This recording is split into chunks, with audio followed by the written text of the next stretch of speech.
What is going on, Laker fans? Thank you very much for tuning in. Little Laker episode here. Got some, I think, kind of an interesting day for the Lakers. We got a chance to hear from Rob Pelinka a little bit earlier today, so I want to talk about that. The strategy for the Lakers in free agency, I feel like we got an opportunity to get Rob Pelinka's strategy, at least a little bit of look into July 1st, which is this Friday. That's when free agency is going to start. I'm going to walk through an article that Dave McMenamin wrote and take some of the quotes in there. So I got a chance. I was at the Lakers practice facility, so was there for the entire thing. Obviously, this was more built around the young kids for the Lakers, so they get an opportunity.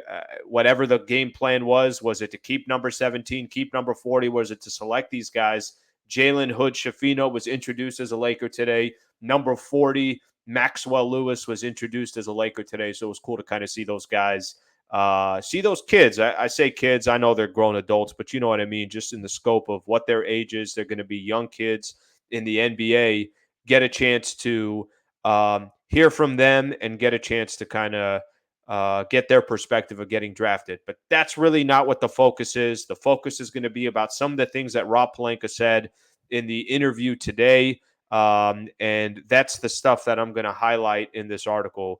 All right, let's go to the article here real quick. By the way, got a chance to also connect with Rob a little bit one-on-one, talk just a little bit about last season, how things kind of panned out. So it was nice to connect with him on that as well. So this is the one thing that I'm going to take.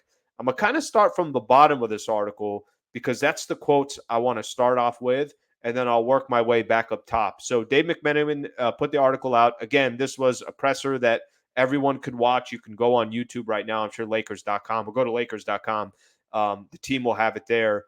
But a couple, you ask all the questions about the players, about the draft picks, about why kind of selecting these guys. But ultimately, free agency is a couple days away. So a lot of people had questions about what the Lakers strategy is going to be. Let me read off this quote down here. We want to try our hardest to keep this core together. All right. So that to me was the most important thing that I took away from anything that Rob Pelinka said. It was the concept of the strategy of keeping the core of guys together. Okay. Well, who's that core? We know LeBron and Anthony Davis, they're coming back. We know that Austin Reeves is about to get paid from the Los Angeles Lakers, and actually, right when I was starting this episode, we got an email that comes out. The Lakers made it official today as well that they extend the qualifying offers for Rui Hachimura and Austin Reeves. So the Lakers obviously have all the intent to try to keep both of those players, but the core that he's talking about is Rui. The core that he's talking about is Austin Reeves. The core that he's talking about, I'm assuming, is D'Angelo Russell. To keep the core together, and then the rest of this quote says, and also improve around the edges and on the margins to not only get back to where we were last year, but hopefully take the next step and get into the NBA Finals. He was asked also about what exactly are those margins. Can you give a little bit more details? What kind of player would you be looking for? This is from Jovan Buha. And he said that guys that play tough-minded basketball, that play defense, that play the right way. So I want to go back to I think what's the most important quote of anything in this entire in this entire article, at least from the presser, to keep this core of young or keep this core of guys together. I don't personally think the Lakers have enough talent right now to get out of the Western Conference, to go compete with, just as an example, to go compete with the Denver Nuggets. I don't think they have enough talent. I don't. But that doesn't mean that this isn't the right strategy for the Lakers. And I think Rob Pelinka has shown his cards a little bit, basically saying, look, don't expect some big splash in free agency. Probably not going to go out there and get this big time player. I think what you should be expecting is that the Lakers come back with a similar roster to what they had that got them to the Western Conference Finals. For Laker fans, this one's a little bit more interesting for me because I've heard from a lot of Laker fans that, always wonder why doesn't this front office let a team just marinate for a second? Why don't they allow, remember after the Lakers won the NBA championship in 2020, before you knew it, the Lakers were out there and they were making moves. So they win the championship and then they changed the roster. They went out and got Dennis Schroeder. They went out and got Marc Gasol. Montrezl Harrell, if you guys remember, was a part of their signing in the offseason as well. And I actually thought that team was really good, and I thought they had a legitimate chance of winning an NBA championship. The problem is Anthony Davis got injured in the playoffs, and then that was a wrap. But they made changes to the roster from the championship team. After that year, they get eliminated by the Phoenix Suns. What did the Lakers do in the offseason? They went out and traded for Russell Westbrook. And we all know how that went. And Russell Westbrook was on the team. You added some other players. Who was it? Carmelo Anthony, Dwight Howard again. I mean, you just had a ton of players. Yes, they were all Trevor Ariza, if you remember, Avery Bradley. They went out and recycled, and it was a completely new roster again.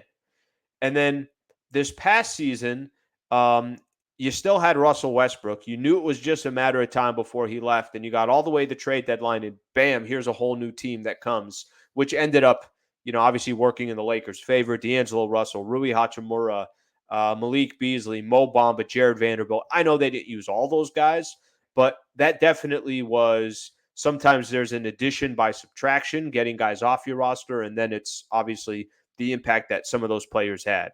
So keeping the young core together is the thing that I pay most attention to, or keeping the core together is the thing that I pay most attention to in this article.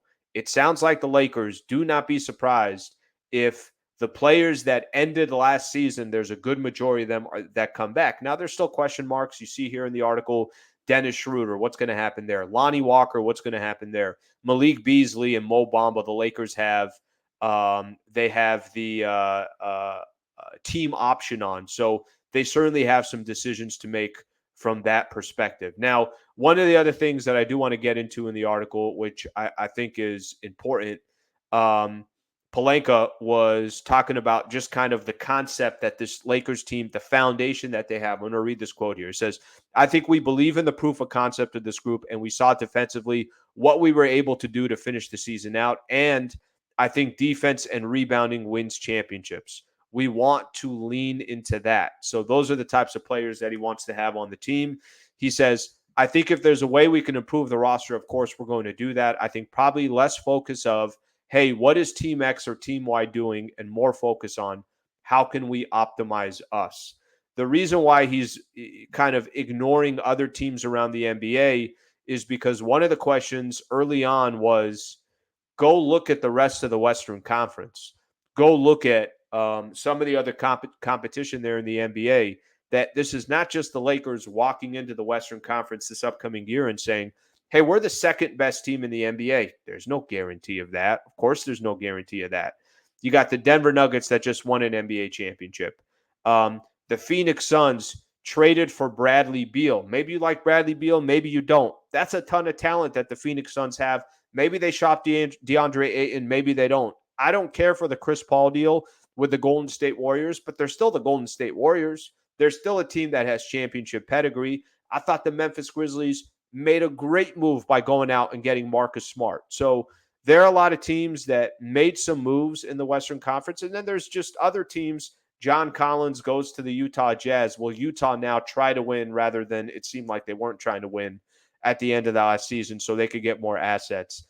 What are the Pelicans going to look like? What are the Timberwolves going to look like? What are the Clippers going to look like if they're healthy? There's a lot of competition out there. So I think that's kind of what Rob Pelinka was addressing with this quote right here. He said teams are going to be aggressive. There's a lot of parity in the league right now, and everyone smells an opportunity to chase the championship. But we're going to try our best to stay in that pack or be the head of that pack. So that was, most of the stuff that I took away from Rob Pelinka. I think that's the stuff that's most important to me, is revealing a little bit of what the strategy is going to be this summer. That there probably isn't going to be some big swings from the Lakers, but they feel if they can get Austin Reeves back, they can get Rui Hachimura back. And then the D'Angelo Russell one, I know I spent a little time doing an episode and talking about this yesterday. D'Lo, let me simplify it. I don't think he's the perfect point guard for the Lakers, but you'd rather have him than not have him. I think it's important that he's on your roster. And maybe he gets a bad rap. and maybe you could do something come trade deadline with him. But I think it sounds like the Lakers are probably going to bring back the same core that they had last year, take their chances, let the season start, and then have some decisions to make once you get a little bit closer to that trade deadline to see, okay, what tweaks do we need to make here? I don't think this roster I don't think it comes out of the West as is. And if they bring everybody back, I'd be concerned about that. But I'm also going to have faith in Rob Pelinka and Darvin Ham and Jeannie Buss in that front office to know that, guys, we can't just have this same team by the time that next trade deadline goes away. We're going to have to find a way to improve the roster. And I think they got some assets to do so. So, Laker fans, I'll throw this your way. What do you think? The strategy that it seems like the Lakers have, do you agree with? I don't really know what their options are, to be honest with you. I think this is the best strategy of the strategies in front of them, of the ideas and the concepts in front of them. And that strategy can obviously be altered as we get a little bit closer. Once we get the season started and you kind of get past that December 15th deadline or that December 15th date. So now you can actually trade players that signed contracts in the summer. I think a lot more of it will become a lot clearer as the season progresses. And oh, by the way, maybe they bring these guys back, and a lot of them are having great success with the Lakers. And maybe you don't need to make moves. Maybe all they needed was more time to play together, continuity, a chance to get to the Western Conference Finals, lose, and have a little bit more. I guess the best word, purpose is the best way to put it, experience for some of those other guys that did not get a playoff run, and maybe that's all they need. But Laker fans, would love your thoughts. What do you think of the strategy? What do you think of some of Pelinka's comments? And if you don't mind, if you can please do me a big favor and subscribe to the channel, would mean a lot, and I will continue to pump out some of this content. Thank you, Laker fans. Thank you, NBA fans. Greatly appreciate it. Have a good rest of your day.